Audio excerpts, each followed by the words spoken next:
Welcome to zero relax life. வணக்கம் ஜோதி ma'am. வணக்கம். இன்னைக்கு என்ன டவுட் இருக்கா? கிளாஸ் வரலாமா?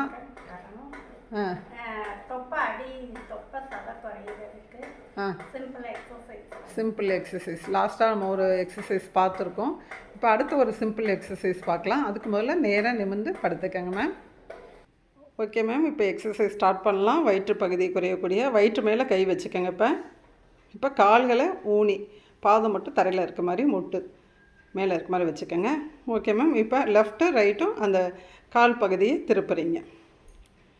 மெதுவாக செய்யுங்க. இப்போ வீடியோக்கோசரம் இன்னும் ஒரு தடவை மெதுவாக செய்யலாம்.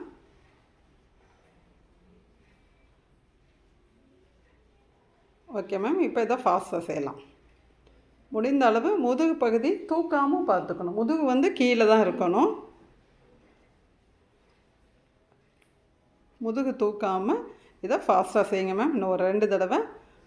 ஓகே, 1 2 1 2. ஓகே, இந்த மாதிரி ஒரு 25 to 35 டைம்ஸ் இந்த மாதிரி ஒரு சிம்பிள் எக்ஸசைஸாக நம்ம செஞ்சுக்கிறோம். இப்போ கால்களை நேராக நீட்டிக்கங்க மேம். சிம்பிள் ப்ரீத் வாட்ச் பண்ணிக்கோங்க. Normal breath in and breath out. இப்போ அடுத்த எக்ஸசைஸ் பார்க்கலாம். இப்போ அடுத்ததுக்கு அப்படியே திரும்பி குப்புறப்படுத்துக்கங்க. ஓகே, இப்போ குப்புறப்படுத்து கைகளை இந்த மாதிரி ஊனி இருக்காங்க. தலைப்பகுதி தூக்கி இருக்குது. ஓகே மேம், இப்போ கால்களை மூவ் பண்ணி ஸ்டார்ட் பண்ணுங்கள். இப்போ பார்த்தீங்கன்னா தலை தூக்கி இருக்குது. கால்களை நல்லா வேகமாக உடலோடு ஒட்டி படபடன்னு இந்த சின்ன குழந்தைகள்லாம் உங்களுக்கு படுத்துக்கிட்டே விளையாடுவாங்க தெரியுமா? நம்மலாம் சின்ன ஏஜில் பண்ணது இந்த வேலைகள்லாம். அப்போ இது மாதிரி ஃபாஸ்ட்டாக செய்யணும். இதுவுமே ஒரு 25 to 35 டைம்ஸ் இந்த மாதிரி ஒரு சிம்பிள் எக்ஸசைஸ் நம்ம அதையும் செஞ்சுக்கணும். செய்கிறப்ப இது ரொம்ப சிம்பிள் தான். கைகளை ஊனியிருக்காங்க, கால்களை மாற்றி மாற்றி வேகமாக அடிக்கிறாங்க. அவங்க முதுகோடு போய் கால் படுற அளவுக்கு இது ப்ராக்டிஸ் பண்ணி செய்யணும். அப்போ தான் அடி வயிற்று பகுதியில் இருக்க சதைகள் நல்லா குறையும். இப்போ மெதுவாக ரிலாக்ஸ் பண்ணிக்கோங்க மேம். ஓகே மேம், இப்போ 3rd எக்ஸசைஸ் ஸ்டார்ட் பண்ணலாம். கைகளை சும்மா ஒரு 1/2 அடி கேப்பில் வச்சுக்கோங்க. இப்போ ஒரு கால் நீட்டி இருக்கட்டும். அடுத்த காலோட பாதத்தை நீட்டி இருக்க கால் முட்டு பகுதியோட பக்கத்தில் வச்சுக்கோங்க. வச்சுட்டு இப்போ அந்த காலை நல்லா மடக்கி நீட்டுறாங்க. உங்களுக்கு நான் ஜூம் பண்ணி காமிக்கிறேன். இப்போ பார்த்தா தெரியும். அவங்க ஒரு கால் நல்லா நீட்டி இருக்காங்க.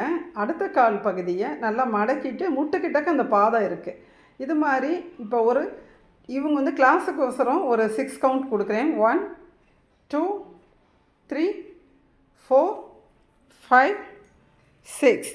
ஓகே மேம், ரிலாக்ஸ் பண்ணிக்கோங்க. இப்போ அடுத்த கால் எப்படி வைக்கிறாங்க அவங்க பாதத்தை முட்டுக்கிட்ட கொண்டு போயிட்டாங்க. அப்போ தான் நமக்கு நல்லா இந்த ஹிப்பு இந்த தொடைப்பகுதியில் இருக்க நமக்கு தேவையற்ற சதைப்பகுதி குறையிறதுக்கு இந்த ஹெல்ப் பண்ணும் இந்த எக்ஸசைஸ்.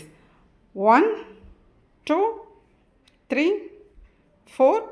இது செய்ய ப்ராக்டிஸ் பண்ண இந்த மடக்கி இருக்க கால் பகுதி தரையில் நல்லா படுற அளவுக்கு ப்ராக்டிஸ் ஆகும். ஓகேயா? 4 5 6. மேம் இதை மட்டும் ஃபாஸ்ட்டாக செஞ்சுறீங்களா? ஒரு தடவை 1 முடிந்த அளவு செஞ்சுருங்க. அப்போ உங்களுக்கு கால் போய் நல்லா தரையில் படுமா? ஓகே, இந்த மாதிரி மேம் கால்கள் நல்லா நேரம் நீட்டி ரிலாக்ஸ் பண்ணிக்கோங்க. இப்போ இந்த எக்ஸசைஸ்லாம் பார்த்தீங்கன்னா உங்களுக்கு மினிமம் 25 to 35 அந்த அளவுக்கு நம்ம கொடுக்கணும். இப்போ கிளாஸுக்கோசரம் நம்ம 5 கவுண்டிங் 6 கவுண்டிங் கொடுத்துக்கிட்டு இருக்கோம். அதில் அந்த 5 கவுண்டிங்லாம் நமக்கு ரொம்ப யூஸ் கிடைக்காது. இதில் மினிமம் 25 டைம்ஸ் செய்யணும். அப்போ தான் நமக்கு இந்த செய்கிற எக்ஸசைஸ் நமக்கு ஹெல்ப் பண்ணும். ஓகேயா? அடுத்து நார்மல் ப்ரீத் பண்ணுங்கள் ma'am. Normal breath in breathe out. இந்த சிம்பிள் எக்ஸசைஸ்லாம் செய்கிறப்ப நமக்கு வயிற்று பகுதியில் இருக்கிற சதை தொடைப்பகுதியில் இருக்கிற சதைகள்லாம் குறையிறதுக்கு நமக்கு ஹெல்ப் பண்ணும். ஆசனம் செய்வோம், ஆரோக்கியமாக வாழ்வோம், முத்திரை செய்வோம். Thank you ma'am. தேங்க்யூ.